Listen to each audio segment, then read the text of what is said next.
ಬಹುಶಃ ಇವತ್ತು ನಮಗೆ ತುಂಬ ಬೇಸರ ಆಗ್ತದೆ. ಯಾಕೆಂದರೆ ನಮ್ಮಂಥ ಕಾಸರಗೋಡಿನ ಜನಗಳಿಗೆ ಗಟ್ಟಿಯಾಗಿ ಬೆಂಬಲವಾಗಿ ಎಲ್ಲ ಕ್ಷೇತ್ರಗಳಲ್ಲಿ ಧರ್ಮಸ್ಥಳ ಗ್ರಾಮಾಭಿವೃದ್ಧಿ. ಇದರ ಲಾಭವನ್ನು ಯಾರು ಉಪಯೋಗ ಮಾಡಿಕೊಳ್ತಿದ್ದಾರೆ ಅನ್ನುವಂಥದ್ದು ತಪ್ಪು ಮಾಹಿತಿಯನ್ನು ನೀಡುವ ಮೂಲಕ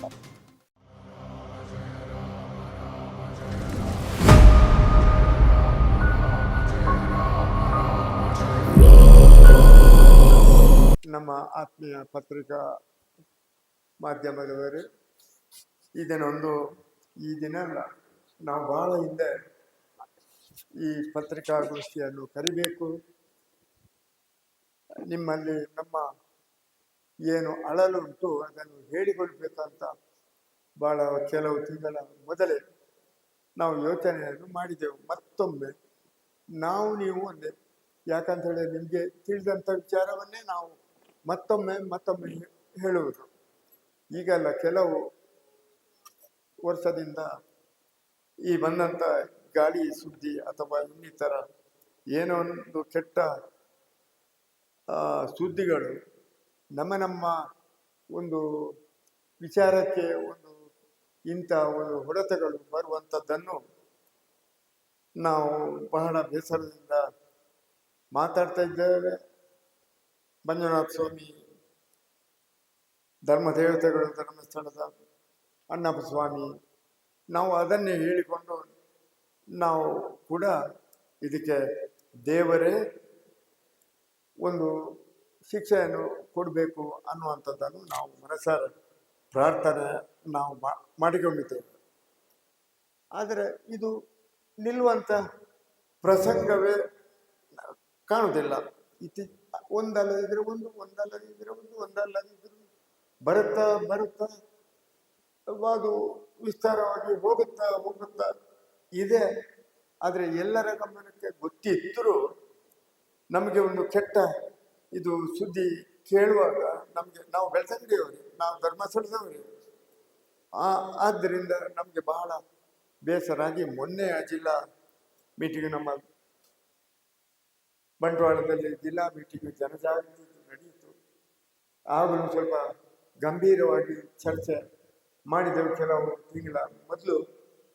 ತದನಂತರ ಇಲ್ಲಿ ಎಲ್ಲ ನಮ್ಮ ಮಿತ್ರರನ್ನು ಕರೆದು ಅವರಿಗೂ ಗೊತ್ತಿದ್ದರೂ ಗೊತ್ತಿದ್ದನ್ನು ಮಾತಾಡುವ ಅಂತ ಹೇಳಿ ನಿಮ್ಮನ್ನು ಎಲ್ಲರನ್ನು ನಾವು ಕರೆದಿದ್ದೇವೆ. ನಿಮ್ಮ ಉತ್ತರ ಅಥವಾ ಪತ್ರಿಕೆಯ ಮೂಲಕ ತಾವು ತಿಳಿಸಲಿಕ್ಕೆ ಇದ್ದೀರಿ, ತಿಳಿಸಬೇಕು ಅಂತ ನಿಮ್ಮಲ್ಲಿ ಪ್ರಾರ್ಥನೆ ಮಾಡುತ್ತಾ ಕೆಲವು ಕಲ್ಪಿತವಾದಂತಹ ಕೆಲವು ಘಟನೆಗಳನ್ನು ನಾವು ನೋಡ್ತಾ ಇದ್ದೇವೆ. ಪೂಜ್ಯ ಕಾವಂದರು ಶ್ರೀ ಕ್ಷೇತ್ರ ಧರ್ಮಸ್ಥಳದ ವತಿಯಿಂದ ಸುಮಾರು 40 ವರ್ಷಗಳಿಂದ ಧರ್ಮಸ್ಥಳ ಗ್ರಾಮಾಭಿವೃದ್ಧಿ ಯೋಜನೆಯನ್ನು ಹುಟ್ಟುಹಾಕಿಕೊಂಡು ಅದರ ಮೂಲಕ ಒಟ್ಟೊಟ್ಟಿಗೆ ಈ ಒಂದು ಜನಜಾಗೃತಿ ವೇದಿಕೆಯನ್ನು ಹುಟ್ಟುಹಾಕಿಕೊಂಡು ಎಷ್ಟೋ ಬಡ ಕುಟುಂಬಗಳಿಗೆ ನೆರವಿನ ಹಸ್ತದೊಂದಿಗೆ ಸ್ವಾವಲಂಬಿ ಬದುಕಿನ ಕಟ್ಟಿಕೊಟ್ಟವರು ಪೂಜ್ಯ ಕಾವಂದರು. ಇವತ್ತು ಪೂಜ್ಯ ಕಾವಂದರು ನಾವು ನಡೆದಾಡೋ ದೇವರಂತ ಯಾವಾಗ ನಂಬಿದ್ದೇವೋ ಸುಮಾರು 30-40 ವರ್ಷಗಳಿಂದ ಅದನ್ನೇ ನಂಬಿಕೊಂಡು ಬಂದವರು ನಾವು. ಈ ಒಂದು ಜನಜಾಗೃತಿಯಿಂದ ಅನೇಕ ಕುಟುಂಬಗಳು ಇವತ್ತು ನಾವು ಕಣ್ಣೆದುರಿಗೆ ಕಾಣ್ತಿದ್ದೇವೆ. ಈ ಮಧ್ಯವರ್ಜನ ಶಿಬಿರಗಳನ್ನು ಮಾಡುವ ಮೂಲಕ ಆಗಿರ್ಬೋದು, ಅವರ ನವಜೀವನ ಸಮಿತಿಯನ್ನು ಒಟ್ಟಾಕಿಕೊಂಡು ಅವರನ್ನು ಮುಂದಿನ ದಿನಗಳಲ್ಲಿ ಸಮಾಜಮುಖಿಯಾಗಿ ನಡೆಸುವಂತ ಕಾರ್ಯವನ್ನು ನಾವು ಮಾಡ್ತಿರುವಂತಹ ಸಂಸ್ಥೆ ಜನಜಾಗೃತಿ ವೇದಿಕೆ. ಈ ಮೂಲಕ ಧಾರ್ಮಿಕ ಕ್ಷೇತ್ರ ಇರ್ಬೋದು, ಬೇರೆ ಬೇರೆ ಅನೇಕ ಕ್ಷೇತ್ರಗಳಲ್ಲಿ ತಮ್ಮನ್ನು ತಾವು ತೊಡಗಿಸಿಕೊಂಡಂತ ಸುಮಾರು 10,000ದಿಂದ ಮೇಲಿನ ಪದಾಧಿಕಾರಿಗಳು ಈ ಒಂದು ಸಂಘಟನೆಯನ್ನು ತೊಡಗಿಸಿಕೊಂಡಿದ್ದೇವೆ. ಅದರ ಜೊತೆಗೆ ಇವತ್ತು ನಾವು ಧರ್ಮಸ್ಥಳ ಗ್ರಾಮಾಭಿವೃದ್ಧಿ ಯೋಜನೆಯ ಮೂಲಕ ಸಮಾಜದಲ್ಲಿ ಏನೆಲ್ಲ ಬದಲಾವಣೆ ಆಗಿದೆ ಅನ್ನುವಂಥದ್ದು ನಾವು 40 ವರ್ಷಗಳಿಂದ ಕಂಡಿದ್ದೇವೆ. ಹಲವಾರು ಸಮಯದಿಂದ ಈ ಒಂದು ಸಂಸ್ಥೆಗೆ ಇವತ್ತು ಗ್ರಾಮಾಭಿವೃದ್ಧಿ ಯೋಜನೆಯ ಮೂಲಕ ಗುಂಪುಗಳನ್ನು ಮಾಡಿಕೊಂಡು ಸ್ವಾವಲಂಬಿ ಬದುಕುಗಳನ್ನು ನಮ್ಮ ಅನುಭವದ ಪ್ರಕಾರ ಶ್ರೀ ಕ್ಷೇತ್ರ ಧರ್ಮಸ್ಥಳದ ಪ್ರಥಮ ಆದಿ. ಅಲ್ಲಿಂದ ಮೂಲಕ ಅನೇಕ ಈಗ ಸಂಘಟನೆಗಳು ಹುಟ್ಟಿಕೊಂಡಿದೆ. ಸ್ವಸಹಾಯ ಗುಂಪುಗಳನ್ನು ರಚನೆ ಮಾಡಿಕೊಂಡು ಬೇರೆ ಬೇರೆ ಸಂಸ್ಥೆಗಳು ಕಾರ್ಯನಿರ್ವಹಿಸ್ತಿದೆ. ಯಾವ ಸಂಸ್ಥೆಯವರು ಕೂಡ ಜನರ ಏಳಿಗೆಯಲ್ಲಿ ಮಾಡ್ತಾ ಇದ್ದಾರೆ ಬಿಟ್ರೆ, ಇವತ್ತು ಧರ್ಮಸ್ಥಳ ಈಗಾಗಲೇ ತಮಗೆ ತಿಳಿಸಿದ ಹಾಗೆ ಧರ್ಮಸ್ಥಳ ಗ್ರಾಮಾಭಿವೃದ್ಧಿ ಯೋಜನೆಯಿಂದ ಪೂಜ್ಯ ಕಾವಂದರಿಗೆ ಆಗ್ಲಿ ಅವರ ಕುಟುಂಬಕ್ಕಾಗ್ಲಿ ಏನಾಗಬೇಕು ಅನ್ನುವಂಥದ್ದು ಇಲ್ಲ. ಇವತ್ತು ಕ್ಷೇತ್ರದಿಂದ ಇದಕ್ಕೆ ಬೇಕಾದಷ್ಟು ಅನುದಾನವನ್ನು ಇದಕ್ಕೆ ಕೊಡ್ತಾರೆ. ಇದರ ಪಾಲುದಾರರ ಕುಟುಂಬಗಳಿಂದ ಬಂದಂತ ಯಾವುದು ಉಂಟು ಅದನ್ನು ಸಮಾಜಕ್ಕೆ ವಿನಿಯೋಗ ಆಗ್ತಾ ಉಂಟು. ಅಲ್ಲದೆ ಇವತ್ತು 5 ಲಕ್ಷಕ್ಕಿಂತ ಮೇಲಿನ ಒಂದು ಯಾವುದೇ ಅವರ ಮನೆಯ ಮದುವೆ ಇರ್ಬೋದು ಅಥವಾ ಯಾವುದೇ ಅಭಿವೃದ್ಧಿ ಕಾರ್ಯಗಳಿರ್ಬೋದು, ಯಾವುದಕ್ಕೂ ಕೂಡ ಯಾವುದೇ ಜಾಮೀನು ಅಥವಾ ಯಾವುದೇ ಅದಕ್ಕೆ ಭದ್ರತೆಯನ್ನು ನೀಡದೆ ಕೊಡುವಂತ ಒಂದು ಸಂಸ್ಥೆ ಇದ್ರೆ ಅದು ಶ್ರೀ ಕ್ಷೇತ್ರ ಧರ್ಮಸ್ಥಳ ಗ್ರಾಮಾಭಿವೃದ್ಧಿ ಯೋಜನೆ ಸಂಸ್ಥೆ. ಇವತ್ತು ಈ ಒಂದು ಯೋಜನೆಯ ಫಲಾನುಭವಿಗಳು ಪಾಳುದಾರ ಕುಟುಂಬಗಳು ಅನ್ನುವಂಥದ್ದೇ ಅವರಿಗೆ ಹೆಸರು. ಫಲಾನುಭವಿಗಳನ್ನು ಅನ್ನುವಂಥಕ್ಕಿಂತ ಪಾಳುದಾರ ಕುಟುಂಬಗಳಾಗಿ ಗುರುತಿಸಿಕೊಂಡವರು ಅವರು ಪಡ್ಕೊಂಡಂತ ಸಾಲ ಇರ್ಬೋದು, ಅದಕ್ಕೆ ಬ್ಯಾಂಕಿನಿಂದ ದೊರಕುವಂತ ಸಾಲ ಸೌಲಭ್ಯ. ಅದು ಶ್ರೀ ಕ್ಷೇತ್ರ ಧರ್ಮಸ್ಥಳದಿಂದ ಸಾಲ ಸೌಲಭ್ಯ ಬರುವುದಿಲ್ಲ. ಅದು ಯಾವುದಿದ್ರು ಕೂಡ ರಾಷ್ಟ್ರೀಕೃತ ಬ್ಯಾಂಕ್ಗಳಿಂದ ಅಂತ ಫಲಾನುಭವಿಗಳಿಗೆ ಯೋಜನೆಯ ಮೂಲಕ ಈ ಒಂದು ಸೌಲಭ್ಯವನ್ನು ಒದಗಿಸಿಕೊಡ್ತಾ ಬಂದಿದ್ದಾರೆ. ಇವತ್ತು ಅವರು ಸರಿಯಾಗಿ ಸಮರ್ಪಕ ರೀತಿಯಲ್ಲಿ ಅವರ ಯಾವುದು ಇದರಿಂದ ಪ್ರಯೋಜನ ಪಡ್ಕೊಂಡಿದ್ದಾರೆ ಆ ಸಾಲದ ಕಂತನ್ನು ಸಮರ್ಪಕ ರೀತಿಯಲ್ಲಿ ಅದನ್ನು ಕಟ್ಟಿಕೊಂಡು ಸ್ವಾವಲಂಬಿ ಬದುಕನ್ನು ಕಟ್ಟುವಂತ ಒಂದು ಸಂದರ್ಭದಲ್ಲಿ ಕೆಲವು ವ್ಯಕ್ತಿಗಳು, ಈಗಾಗಲೇ ನಾವು ತಿಳ್ಕೊಂಡಾಗೆ ಕೆಲವು ವ್ಯಕ್ತಿಗಳು ಅವರವರ ಸಾಲ ಪಡ್ಕೊಂಡಂತ ಅಥವಾ ಇದರಲ್ಲಿ ಸ್ವಾವಲಂಬ ಜೀವನವನ್ನು ಮಾಡಿಕೊಂಡಂತ ಮನೆಗಳಿಗೆ ಹೋಗಿ ನೀವು ಕಂತು ಕಟ್ಟಬೇಡಿ, ನೀವು ಅಲ್ಲಿ ಬಡ್ಡಿ ದಂಧೆ ನಡೀತಿದೆ, ಇದರ ಲಾಭವನ್ನು ಯಾರೋ ಉಪಯೋಗ ಮಾಡಿಕೊಳ್ತಿದ್ದಾರೆ ಅನ್ನುವಂಥದ್ದು ತಪ್ಪು ಮಾಹಿತಿಯನ್ನು ನೀಡುವ ಮೂಲಕ ಈ ಒಂದು ಸಮಾಜವನ್ನೇ ಟೋಟಲ್ ಒಟ್ಟಾಗಿ ಒಂದು ಒಕ್ಕಟ್ಟಿಗೆ ಸಿಲಿಸುವಂತ ಒಂದು ಏನೋ ಷಡ್ಯಂತರ ಅನ್ನುವಂಥ ಹೇಳ್ಬೇಕು ಅಥವಾ ಇದರ ಉದ್ದೇಶ ಏನು ಅನ್ನುವಂಥದ್ದು ನಮ್ಗೆ ಗೊತ್ತಾಗುತ್ತೆ ಇಲ್ಲ.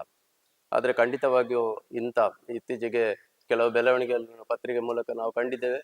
ಎಲ್ಲೂರು ಅನ್ನುವಂಥದ್ದು ಒಂದು ಕಾರ್ಯದಲ್ಲಿ ನಡೆದಂತ ಘಟನೆಗಳಿರ್ಬೋದು, ಮನೆಗೆ ಹೋಗುವಂತ ಅವಶ್ಯಕತೆ ಅವರು ಪಡ್ಕೊಂಡಿದ್ದರೆ ಸಾಲ ಅಥವಾ ಯಾವುದೇ ರೀತಿಯಲ್ಲಿ ಹಣ ಪಡ್ಕೊಂಡ್ರೆ ಕಟ್ಟುವಂತ ರೀತಿ ಕೂಡ ಅವ್ರಿಗೆ ಗೊತ್ತಿರ್ತದೆ. ಕೆಲವರು ಹೋಗಿ ಅಲ್ಲಿ ಕಟ್ಟುವುದು ಬೇಡ ಅನ್ನುವಂಥ ರೀತಿಯಲ್ಲಿ ಅವರನ್ನು ಏನು ಪ್ರೇರಣೆ ಕೊಡುವಂತ ಕಾರ್ಯಗಳು ನಡೀತಿದೆ. ಅದನ್ನು ಖಂಡಿತವಾಗಿಯೂ ನಾವು ಅಖಿಲ ಕರ್ನಾಟಕ ಜನಜಾಗೃತಿ ವೇದಿಕೆ ಖಂಡಿತವಾಗಿಯೂ ಖಂಡಿಸ್ತೇವೆ. ಮುಂದಿನ ಇಷ್ಟವರೆಗೆ ನಾವು ಜನಜಾಗೃತಿ ಎಲ್ಲ ಸೂಕ್ಷ್ಮವಾಗಿ ನೋಡ್ತಾ ಇದ್ದೇವೆ. ಆದರೆ ಜನಜಾಗೃತಿ ವೇದಿಕೆ ಖಂಡಿತವಾಗಿ ಸಮಾಜಮುಖಿ ಕಾರ್ಯವನ್ನು ಮಾಡುವಂತ ಒಂದು ಸಂಸ್ಥೆ ಇದು. ಕ್ಷೇತ್ರದ ಒಂದು ವತಿಯಿಂದ ನಡೆಯುವಂತ ಸಂಸ್ಥೆ ಆದ್ರೂ ಕೂಡ ಸಮಾಜಮುಖಿಯಾಗಿ ಎಲ್ಲ ಕಾರ್ಯಗಳನ್ನು ಈ ಒಂದು ವೇದಿಕೆ ಮೂಲಕ ಮಾಡಿಕೊಂಡು ಬಂದಿರ್ತೇವೆ. ಮುಂದಿನ ದಿನಗಳಲ್ಲಿ ಇಂಥ ಘಟನೆಗಳಾದ್ರೆ ಖಂಡಿತವಾಗಿಯೂ ಜನಜಾಗೃತಿ ವೇದಿಕೆ ಸಹಿಸುವುದಿಲ್ಲ. ಈ ವೇದಿಕೆ ಜಿಲ್ಲಾ ವೇದಿಕೆಯ ಮೂಲಕ ನಾವು ಅದನ್ನು ಖಂಡಿಸ್ತೇವೆ.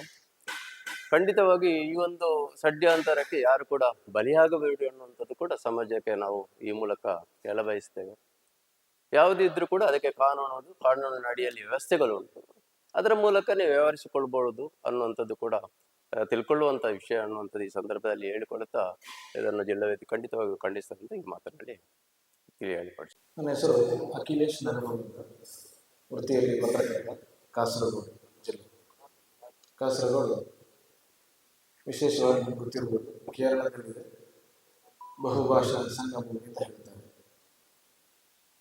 ಡಾಕ್ಟರ್ ಕಯ್ಯಾರ ಕಿಞ್ಞಣ್ಣಯ್ಯ ಗೊತ್ತಿರ್ಬೋದು, ಅವರು ಒಂದು ಕಾಲಘಟ್ಟದಲ್ಲಿ ಹೇಳಿದರೆ ಬೆಂಕಿ ಬಿದ್ದಿದ್ದ ಮನೆಗೆ ಓ ಬೇಗ ಬನ್ನಿ ಅಂತ. ಬಹುಶಃ ಅಂತ ಊರಿಂದ ನಾವು ಬರ್ತಿದ್ದೇವೆ. ನಾನು ಯಾಕೆ ಹೇಳ್ತಾ ಇದ್ದೆ ಅಂದರೆ, ಕಾಸರಗೋಡು ಎಂಬುದು ಕೇರಳದಲ್ಲಿದ್ದರು, ಆಚೆ ಕರ್ನಾಟಕವೂ ಅಲ್ಲ, ಈಚೆ ಕೇರಳಕ್ಕೂ ಅಲ್ಲ ಇಂಥ ಪರಿಸ್ಥಿತಿಯಲ್ಲಿ ವಿಶೇಷವಾಗಿ ಕಾಸರಗೋಡಿನ ಶಿಕ್ಷಣ ವ್ಯವಸ್ಥೆಯಲ್ಲಿ ಅಥವಾ ಧಾರ್ಮಿಕ ಕ್ಷೇತ್ರದಲ್ಲಿ ಜಾತಿ ಮತ ಭೇದ ಭಾವವನ್ನು ಮರೆತು ಕಾಸರಗೋಡಿಗೆ ಉತ್ತಮವಾಗಿ ಬೆಂಬಲವಾಗಿ ನಿಂತದ್ದು ಧರ್ಮಸ್ಥಳ ಕ್ಷೇತ್ರ ಅಂತ ಹೇಳಲಿಕ್ಕೆ ಇಚ್ಛೆ ಪಡ್ತಾ ಇದ್ದೇನೆ. ಅಂತ ಕ್ಷೇತ್ರ, ಯಾಕಂದ್ರೆ ಕಾಮಧೇನು ಅಂತ ಹೇಳ್ತಾ ಇದ್ದೇನೆ, ಕೇಳಿದ್ದನ್ನು ಕೊಡುವಂತಹ ಕ್ಷೇತ್ರ. ವಿಶೇಷವಾಗಿ ನಮ್ಮಲ್ಲಿ ಸುಮಾರು 20 ಮಧ್ಯವರ್ತಿನ ಶಿಬಿರಗಳಾಗಿವೆ.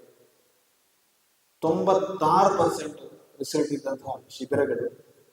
ಅದರಿಂದ ಎಷ್ಟೋ ಕುಟುಂಬಗಳು, ನವಜೀವನ ಸಮಿತಿಯಂತಹ ವಿಶೇಷ ಕುಟುಂಬಗಳು ಇವತ್ತು ಒಳ್ಳೆಯ ರೀತಿಯಲ್ಲಿ ನಡೀತಾ ಇದೆ.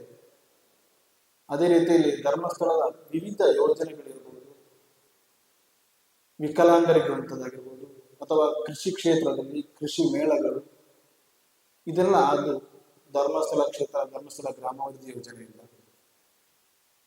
ಇನ್ನು ಹೇಳ್ತಿದ್ರೆ, ಈ ವರ್ಷ ಶಾಲೆಯ ಶಿಕ್ಷಣ ಇಲಾಖೆ ನೋಡ್ತಿದ್ರೆ ಧರ್ಮಸ್ಥಳ ಕ್ಷೇತ್ರದಿಂದ ಒಂದು ಟ್ಯೂಷನ್ ವ್ಯವಸ್ಥೆ ಇದೆ 10ನೇ ಕ್ಲಾಸಿನ ಶಾಲಾ ಮಕ್ಕಳಿಗೆ. ಅಂತ ಟ್ಯೂಷನ್ ಕೊಟ್ಟ ಶಾಲೆಯಲ್ಲಿ 100% ರಿಸಲ್ಟ್ ಬಂದಿದೆ. ಇನ್ನು ಹಲವು ಹೇಳ್ಬೋದು, ಆದರೆ ಹಿರಿಯರಲ್ಲಿ ಹೇಳಿದ ಕಾರಣ ತುಂಬ ಹೇಳಲಿಕ್ಕೆ ಹೋಗುವುದಿಲ್ಲ. ನಾ ಒಂದೇ ಉದ್ದೇಶ ಹೇಳ್ತಾ ಇರೋದು, ಧರ್ಮಸ್ಥಳ ಗ್ರಾಮಾಭಿವೃದ್ಧಿ ಯೋಜನೆ ಕಾಸರಗೋಡಿಗೆ ಬಂದ ಮೇಲೆ ನಾ ಪ್ರಥಮವಾಗಿ ಹೇಳಿದ ಹಾಗೆ, ಅಂದರೆ ನಾವು ಮಲಯಾಳವಲ್ಲ ಕನ್ನಡ ದೃಷ್ಟಿಯಲ್ಲಿ ಹಲವು ಮನೆಗಳಲ್ಲಿ ವಿದ್ಯಾಭ್ಯಾಸ ಇಲ್ಲದವರಿರಬಹುದು, ಅಂಥವರು SLC ಅಥವಾ +2 ಅಲ್ಲಿ ತೊಡಗಿಸಿಕೊಂಡವರಿಗೆ ಆಚೆ PSC ಬರಲಿಕ್ಕೂ ಆಗುದಿಲ್ಲ, ಈಚೆ ಕರ್ನಾಟಕ ವಿದ್ಯಾಭ್ಯಾಸ ಮಾಡಲಿಕ್ಕೂ ಆಗುದಿಲ್ಲ ಅಂತ ತುಂಬ ಕಾಸರಗೋಡಿನ ಜನಗಳು ಇವತ್ತು ಧರ್ಮಸ್ಥಳ ಗ್ರಾಮಾಭಿವೃದ್ಧಿ ಯೋಜನೆಯಿಂದ ತನ್ನ ಜೀವನೋಪಾಯವನ್ನು ಕಂಡುಕೊಂಡಿದ್ದಾರೆ. ಬಹುಶಃ ಇವತ್ತು ನಮಗೆ ತುಂಬಾ ಬೇಸರ ಆಗ್ತಾ ಇದೆ. ಯಾಕೆಂದ್ರೆ ನಮ್ಮಂತ ಕಾಸರಗೋಡಿನ ಜನಗಳಿಗೆ ಗಟ್ಟಿಯಾಗಿ ಬೆಂಬಲವಾಗಿ ಎಲ್ಲಾ ಕ್ಷೇತ್ರಗಳಲ್ಲಿ ನಿಂತದ್ದು ಧರ್ಮಸ್ಥಳ ಗ್ರಾಮಾಭಿವೃದ್ಧಿ ಯೋಜನೆಯಿಂದ ನಾನು ಇವತ್ತು ಎದೆ ತಟ್ಟಿ ಹೇಳಬಲ್ಲೆ. ಅಂತ ಯೋಜನೆಯ ಪ್ರಚೋದನೆಯೊಳಗಾಗಿ ನನ್ನಂತ ಒಬ್ಬ ಪತ್ರಕರ್ತ ಇವತ್ತು ಜನಜಾಗೃತಿ ವೇದಿಕೆಯಲ್ಲಿ ಸುಮಾರು 12 ವರ್ಷಗಳಿಂದ ಸೇವೆ ಮಾಡಿ ಇವತ್ತು ಜಿಲ್ಲಾ ಅಧ್ಯಕ್ಷ, ತಾಲೂಕು ಅಧ್ಯಕ್ಷನಾಗಿ ಸೇವೆಗೆ ಇಟ್ಟಿದ್ದೇನೆ. ನನ್ನೊಟ್ಟಿಗೆ ಇವತ್ತು ಕಾಸರಗೋಡಿಯಿಂದ, ನಮ್ಮ ಕಾಸರಗೋಡಲ್ಲಿ ಹಲವು ಧಾರ್ಮಿಕ ಕ್ಷೇತ್ರಗಳಲ್ಲಿ ಸೇವೆ ಮಾಡಿದ ಮಹಾನ್ ಇಬ್ಬರು ವ್ಯಕ್ತಿಗಳು ಬಂದಿದ್ದಾರೆ. ಹರಿಭಾಯಿ ಗೋಪಾಲ್ ಶೆಟ್ಟಿ ಅಥವಾ ಡಾಕ್ಟರ್ ಜಯಪ್ರಕಾಶ್ ಅವರ ಒಂದು ಸುದೀರ್ಘತೆಯಲ್ಲಿ ಬೆಳೆದ ವ್ಯಕ್ತಿ ನಾನು. ಇಂಥ ಈ ಯೋಜನೆಯು ಕಾಸರಗೋಡಲ್ಲಿ ಬಹಳ ಜನೋಪಕಾರಿಯಾಗಿದ್ದಾಗ ಇಂಥ ವೇದನೆಗಳನ್ನು ನಮ್ಮನ್ನು ಬೇಸರಗೊಳಿಸಿದೆ. ಆತ್ಮೀಯ ಪತ್ರಕರ್ತ ಮಿತ್ರರು, ಯಾವುದೇ ಗೊಂದಲಗಳಿಗೆ ಬಲಿಯಾಗಿದೆ. ವಿಶೇಷವಾಗಿ ನಾವು ಕಾಸರಗೋಡಿನಲ್ಲಿ ಇಂಥ ಯೋಜನೆಯಿಂದ ಹಲವು ಮಂದಿ ಜೀವನವನ್ನು ಕಂಡುಕೊಳ್ಳುತ್ತಾರೆ. ಅವರಿಗೆ ಯಾವುದೇ ಬೇಸರವನ್ನು ಹೇಳಿಕೊಳ್ಳುತ್ತಾ